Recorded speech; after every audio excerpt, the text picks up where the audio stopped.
Chapter 7, Knowledge of the Absolute. Text 15. Namam dushkritano mudha papadyante naradhama mayaya paritangana asodam bhavamashrita. Those miscreants who are grossly foolish, who are lowest among mankind, whose knowledge is stolen by illusion, and who partake of the atheistic nature of demons, do not surrender unto me. Purport. It is said in the Bhagavad-gita that simply by surrendering oneself unto the lotus feet of the Supreme Personality, Krishna, one can surmount the stringent laws of material nature. At this point, a question arises.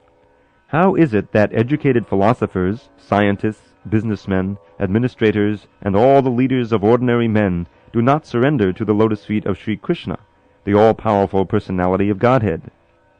Mukti, or liberation from the laws of material nature, is sought by the leaders of mankind in different ways and with great plans and perseverance for a great many years and births. But if that liberation is possible by simply surrendering unto the lotus feet of the Supreme Personality of Godhead, then why don't these intelligent and hard-working leaders adopt this simple method? The Gita answers this question very frankly. Those really learned leaders of society like Brahma, Shiva, Kapila, the Kumaras, Manu, Vyas, Devala, Asita, Janaka, Prahlad, Bali, and later on Madhvacharya, Ramanujacharya, Sri Chaitanya, and many others, who are faithful philosophers, politicians, educators, scientists, etc., surrender to the lotus feet of the Supreme Person, the all-powerful authority. Those who are not actually philosophers, scientists, educators, administrators, etc., but who pose themselves as such for material gain, do not accept the plan or path of the Supreme Lord. They have no idea of God. They simply manufacture their own worldly plans and consequently complicate the problems of material existence in their vain attempts to solve them. Because material energy, nature, is so powerful, it can resist the unauthorized plans of the atheists and baffle the knowledge of planning commissions. The atheistic plan makers are described herein by the word dushkritina, or miscreants. Kriti means one who has performed meritorious work. The atheist plan maker is sometimes very intelligent and meritorious also, because any gigantic plan, good or bad, must take intelligence to execute. But because the atheist's brain is improperly utilized in opposing the plan of the Supreme Lord, the atheist plan maker is called dushkriti, which indicates that his intelligence and efforts are misdirected. In the Gita it is clearly mentioned that material energy works fully under the direction of the Supreme Lord. It has no independent authority. It works as the shadow moves, in accordance with the movements of the object. But still material energy is very powerful, and the atheist, due to his godless temperament, cannot know how it works, nor can he know the plan of the Supreme Lord. Under illusion and the modes of passion and ignorance, all his plans are baffled, as in the case of Hiranyakashipu and Ravana, whose plans were smashed to dust, although they were both materially learned as scientists, philosophers, administrators, and educators. These duskritinas, or miscreants, are of 4 different patterns, as outlined below. 1. The mudhas are those who are grossly foolish, like hard-working beasts of burden. They want to enjoy the fruits of their labor by themselves, and so do not want to part with them for the Supreme. The typical example of the beast of burden is the ass. This humble beast is made to work very hard by his master. The ass does not really know for whom he works so hard day and night.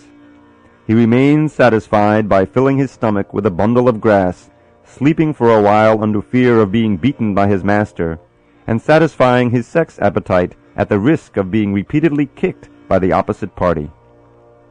The ass sings poetry and philosophy sometimes, but this braying sound only disturbs others. This is the position of the foolish, fruitive worker who does not know for whom he should work. He does not know that karma, action, is meant for yajna, sacrifice. Most often, Those who work very hard day and night to clear the burden of self-created duties say that they have no time to hear of the immortality of the living being. To such mudhas, material gains, which are destructible, are life's all in all, despite the fact that the mudhas enjoy only a very small fraction of the fruit of labor.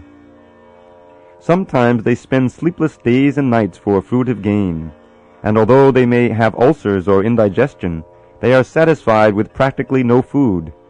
They are simply absorbed in working hard day and night for the benefit of illusory masters. Ignorant of their real master, the foolish workers waste their valuable time serving mammon. Unfortunately, they never surrender to the supreme master of all masters, nor do they take time to hear of him from the proper sources. The swine who eat the night soil do not care to accept sweetmeats made of sugar and ghee. Similarly, the foolish worker will untiringly continue to hear of the sense-enjoyable tidings of the flickering mundane world, but will have very little time to hear about the eternal living force that moves the material world. 2. Another class of dushkriti or miscreant is called the Naradhama, or the lowest of mankind. Nara means human being, and Adama means the lowest. Out of the 8,400,000 different species of living beings, there are 400,000 human species. Out of these, there are numerous lower forms of human life that are mostly uncivilized. The civilized human beings are those who have regulative principles of social, political, and religious life.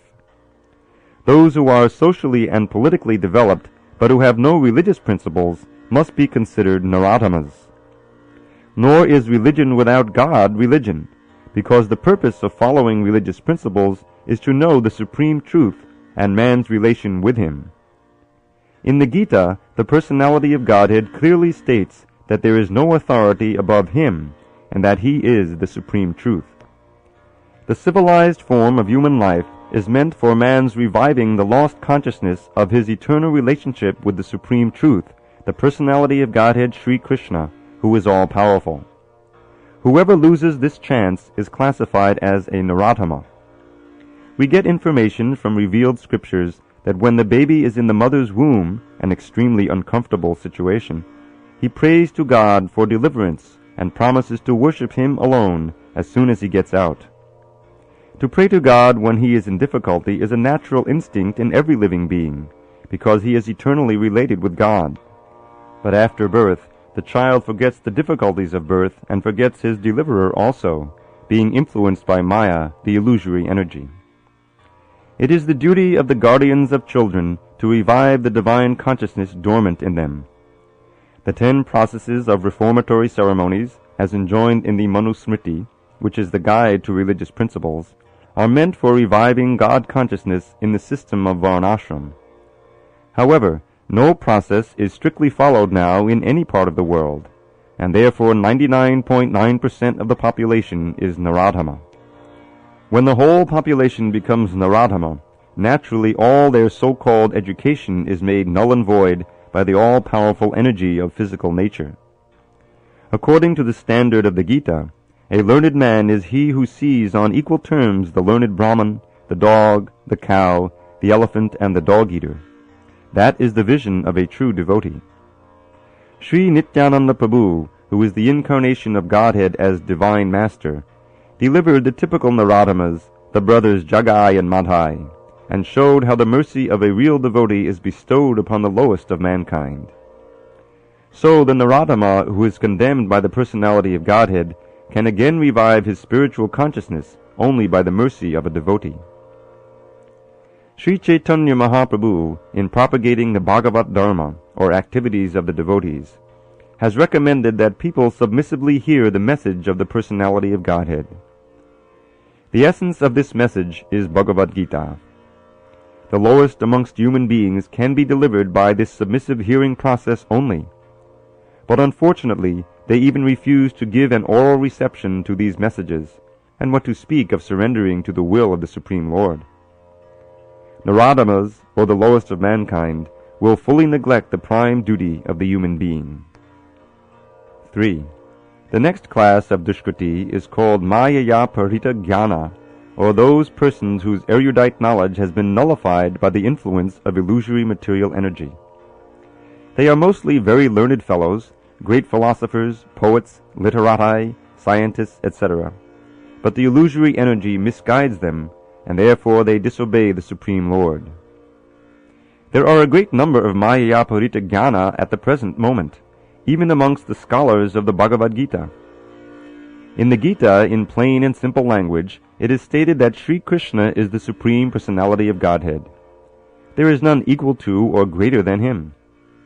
He is mentioned as the father of Brahma, the original father of all human beings.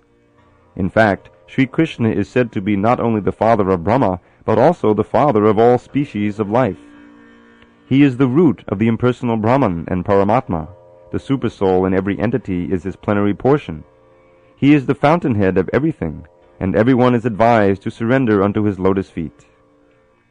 Despite all these clear statements, the Mayāparita Jnana deride the personality of the Supreme Lord and consider him merely another human being.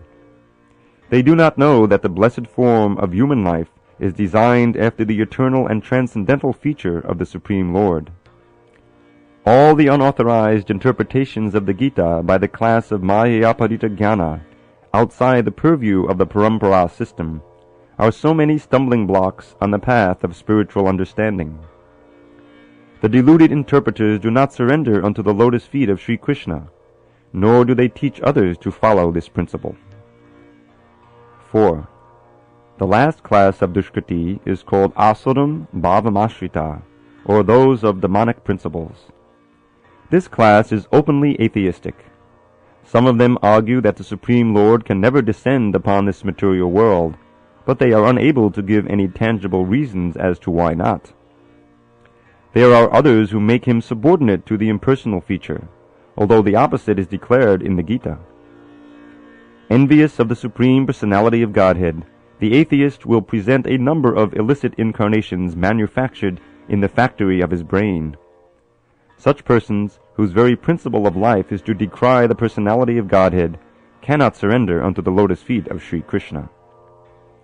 Sri Yamunacharya Albandharu of South India said, "O my Lord, you are unknowable to persons involved with atheistic principles, despite your uncommon qualities, features, and activities, despite your personalities being confirmed by all the revealed scriptures in the quality of goodness, and despite your being acknowledged by the famous authorities renowned for their depth of knowledge in the transcendental science and situated in the godly qualities. Therefore, 1. Grossly foolish persons, 2. The lowest of mankind, 3. The deluded speculators, and 4. The professed atheists, as above mentioned, never surrender unto the lotus feet of the personality of Godhead, in spite of all scriptural and authoritative advice."